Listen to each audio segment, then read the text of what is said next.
Hello বন্ধুরা, কি অবস্থা সবার?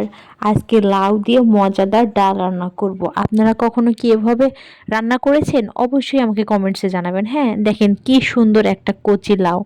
দেখতে যেমন কচি, ভেতরটাও কিন্তু তেমনই কচি ছিল। দেখেন আমি কেটে নিয়েছি, দেখলেই বোঝা যায় কতটা কচি। এই দেখেন আমি আবারও দেখাচ্ছি।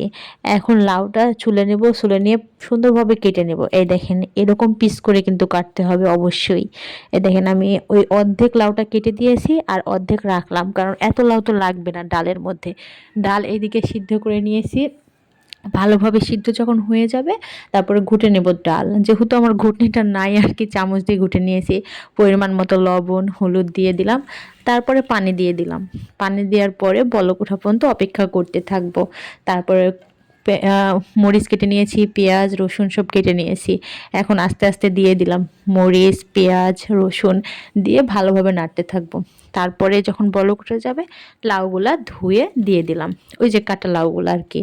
তারপরে দেখেন নাড়তে থাকবো, একটু নাড়ানি দিয়ে নেড়ে দিব। তারপরে কিছুক্ষণ অপেক্ষা করতে থাকবো। ঝাল একটু কম মনে হচ্ছে, তাই একটু ঝালের গুঁড়াও দিয়ে দিলাম। তারপর বলক উঠতে থাকলো। অনেকক্ষণ জাল করতে হবে, তাও 15-20 মিনিটের মতো জাল করতেই থাকতে হবে। ডালটা কমবে, ঘন হবে, মজাদার হবে। তারপর লাউগুলাও সিদ্ধ হবে। দেখেন অনেক সুন্দর হয়েছে না? কালারটাও কিন্তু জোস আসছে। তারপরে পরিমাণ মতো যখন হয়ে যাবে তারপর ডালে ফোড়ন দিয়ে দেবো। রসুন আর পেঁয়াজ ভালোভাবে ভেজে নিয়েছি, একটা শুকনো মরিচও তার সাথে দিয়ে দিয়েছিলাম কুচি করে, তারপরে দিয়ে দিলাম। এখন ফোড়নটাও দেওয়া হয়ে গেল, ডালও ঘন হয়ে আসছে, এখন নামাই নেব। দেখেন বলক উঠছে, কিন্তু নামাই নেওয়ার আগে ধনিয়া পাতা দিলে একটু ঘ্রাণটা সুন্দর হয়, তাই ধনিয়া পাতাও দিয়ে দিলাম। দেখছেন কতটা সুন্দর হয়েছে বন্ধুরা?